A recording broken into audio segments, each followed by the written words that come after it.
Dwight pulls off his slickest con yet. Jeremiah Dunmire finally gets what's coming, and that frat house heist. Pure chaos. But stick around because after the recap, I've got wild predictions for episode 8 and the finale. Hit that like button if you're Team Dwight, subscribe for weekly breakdowns, and drop in the comments, is Jeremiah done for good? Let's break it down, no mercy.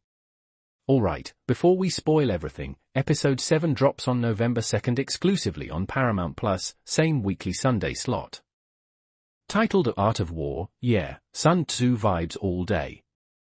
This is mid-season gold, Dwight's juggling threats from Quiet Ray, the fallout from that EP6 assassination flop by Cole, and the Montague Distillery shutdown. With only 3 episodes left in this 10-episode banger, finale hits November 23rd, stakes are sky high. Episode 7 kicks off with Quiet Ray blowing up Dwight's phone, still salty from that botched meeting in EP6. Dwight's like, nah, 80% cut? Forget it, let's talk Northeast Club access instead. Smart pivot, right? He smooths it over, but that's just appetizer. The meat? Dwight's masterclass in political chess. Montague's license is revoked thanks to Jeremiah's pull. Remember Bigfoot's barrel oopsie on the inspector? Dwight flips Attorney General Sackrider like a pancake. How?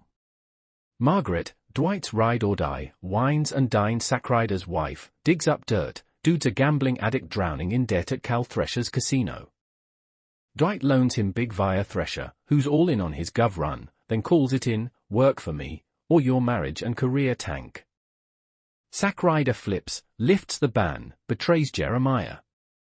Sackrider meets Jeremiah, spills the tea. Jeremiah loses it, attacks him right there. Cops swarm, and boom, Jeremiah's in cuffs. Dwight sends him a copy of The Art of War in jail as a troll. Savage. This guy's been the season's big bad, and now he's sidelined. But hey, Robert Patrick's too good to bench forever, expect a breakout scheme soon. Cole's arc gets juicy. With Dad locked up, he's free from the verbal beatdowns, maybe he steps up. Or cracks? Episode hints at his defective solar drama, Jeremiah's toxic BS implying he's hiding something big, like his sexuality, not the show's finest hour, but character fuel. First off, quick recap from episode 6 Gut Punch, Armand's gone. Yeah, that day one crew member from season 1. He spirals into a booze-fueled depression after messing up with Cal Thresher last season, misses his kids, ghosts everyone, and boom, suicide off-screen. Clara shows up looking for him, only to get the tragic news. It's heartbreaking, folks.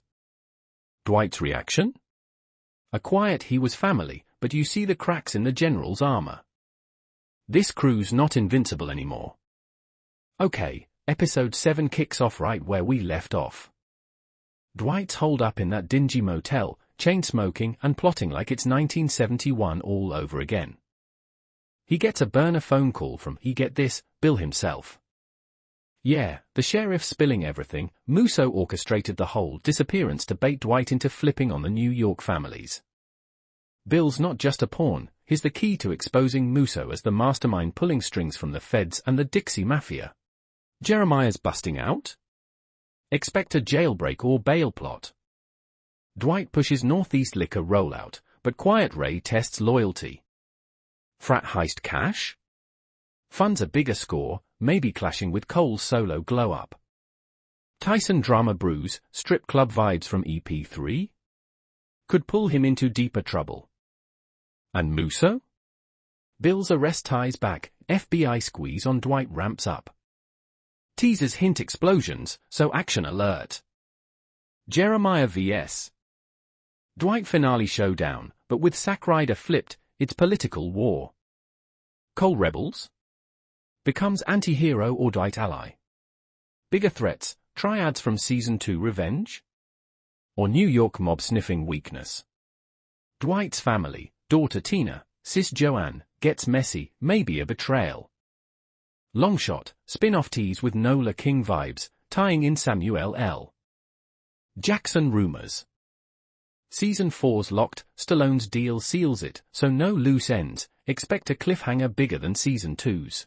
Season 3, Episode 6 started to get back on the right track because it narrowed its focus on its most interesting and familiar characters.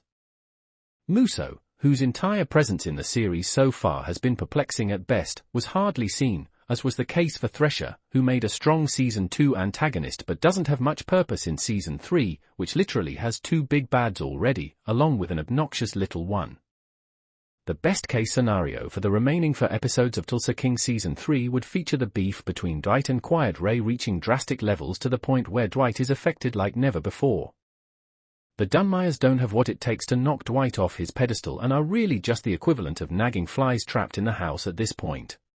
The increased presence of Quiet Ray, played by James Russo, in the latest Tulsa King episode certainly ups the ante and makes it gripping TV once again. Mitch and Cleo's Bonnie and Clyde dynamic is also as entertaining as it has ever been this season, adding an assaulting a police officer charge to Mitch's laundry list of misdeeds. There also seems to be some sparks flying between Body and Grace, while Cole Dunmire's desperation for his psychotic father's approval reaches an all-time high. The loose approach to the storytelling this season is still not doing Tulsa King any favors. The notes of humor land more effectively in Bubbles, which nearly brings the series back to its Season 1 heyday.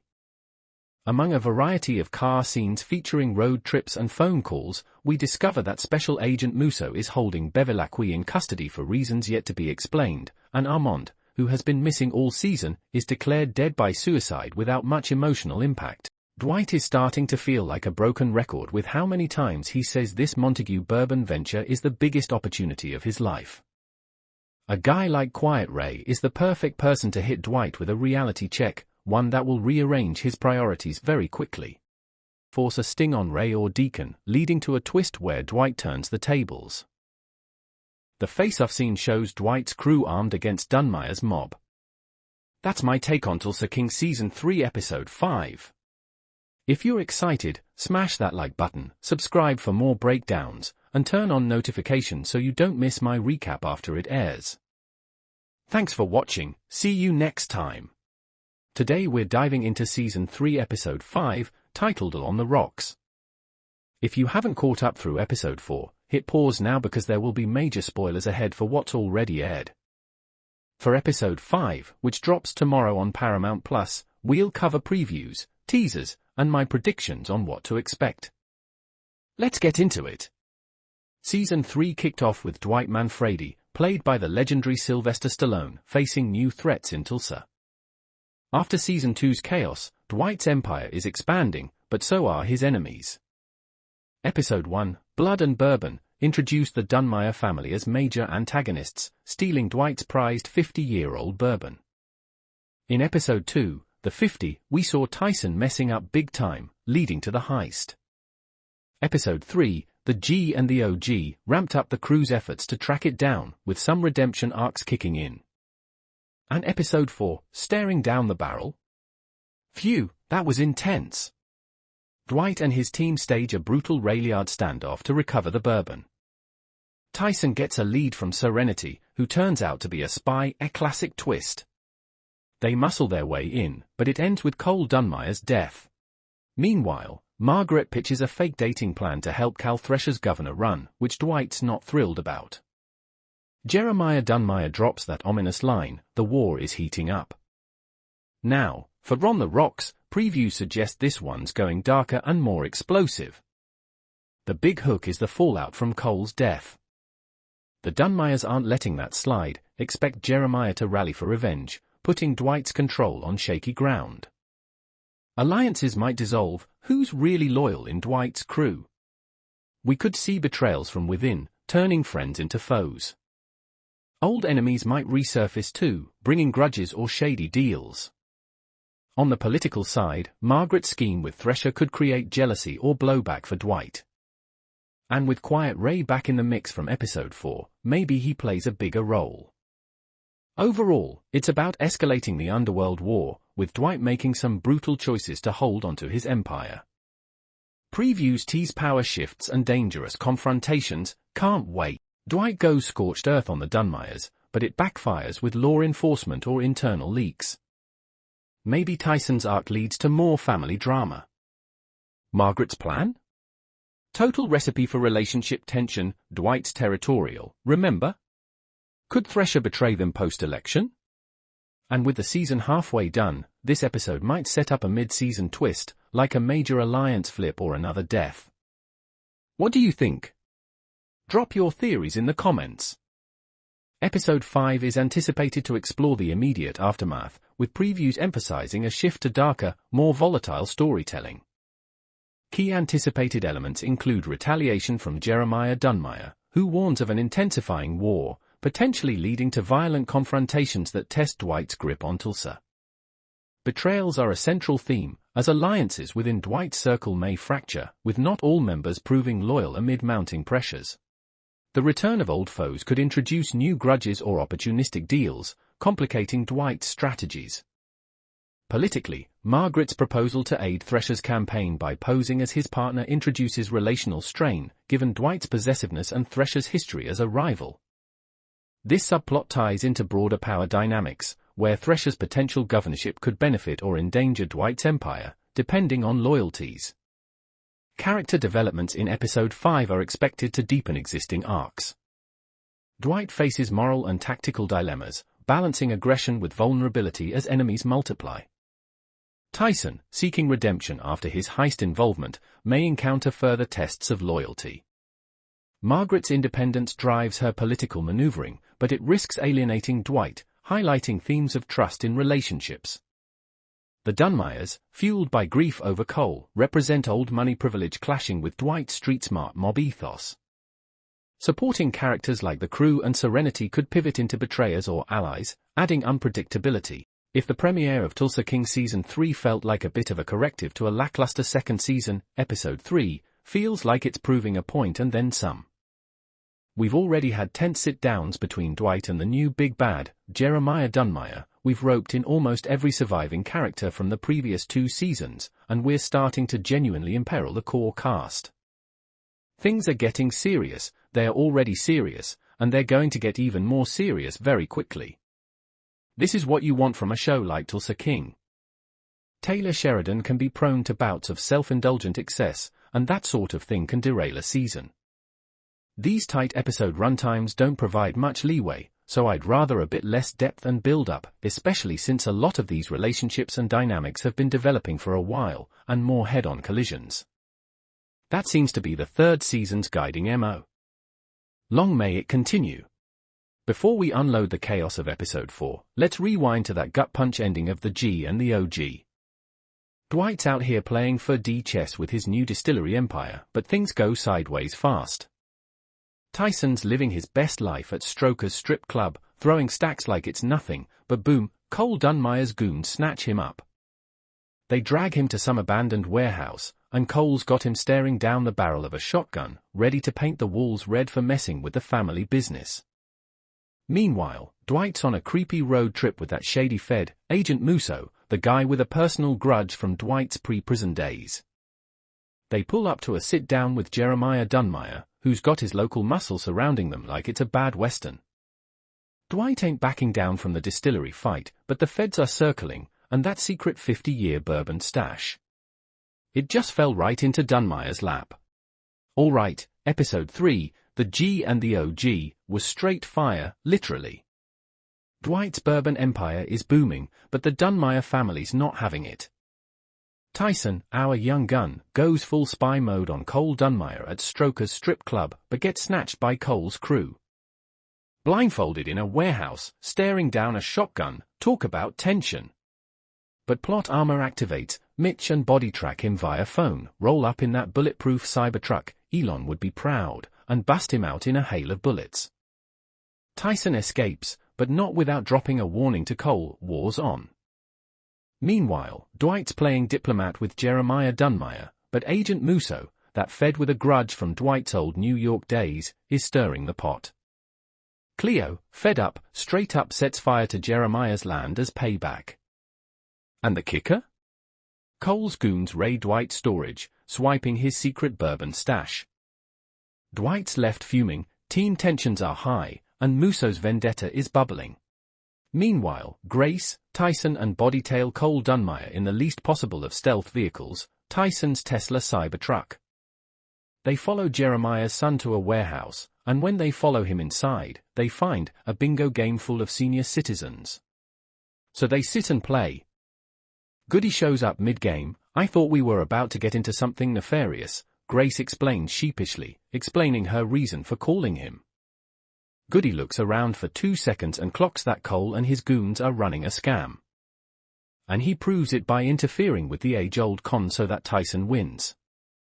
Cole is super mad, but he pays Tyson rather than make a huge scene in front of the marks, a clientele. Dwight's crew go to a strip club named Strokers, side note, eye roll, after, and Tyson throws around so much cash that a dancer named Serenity takes him back to a private room. They talk about their individual futures. She's got dreams, you see, she just wants to get out of Tulsa. When their intimate moment is interrupted by Cole, who puts his gun to Tyson's head. Well, so much for that goldmine Dwight was sitting on. Theodore Montague's 50-year-old bourbon, the secret reserve that was supposed to make Manfredi millions, falls into Dunmire hands at the end of this week's Tulsa King. And the worst part about it? A member of Dwight's crew is responsible, though can you really blame him, given the circumstances? If you watched, you know what I'm talking about. And if you didn't, keep reading for the highlights of the G and the OG. Agent Musso contacts Dwight and says he's got a mission for him, and he'll send a car. Dwight dodges his suspicious sister's questions and gets in the ride when it arrives. It's a self-driving car, which freaks Dwight the fudge out to the point that he pulls his gun and tries to kill the driverless vehicle. Sounds weird, but it's quite funny. Musso knows about Quiet Ray, calling him the boss of bosses, but Dwight won't confirm anything. They wind up getting pulled over for speeding by a local cop, and when Musso's FBI credentials don't impress the guy, Dwight steps out of the car and works his charms on the officer. He makes up a story about how pathetic Musso's life is and why he was speeding. Musso watches the whole exchange from afar, by the way, and eventually Dwight schmoozes them right out of the ticket by promising the cop some Oklahoma City Thunder tickets. But what does Musso need Manfredi to do, anyway?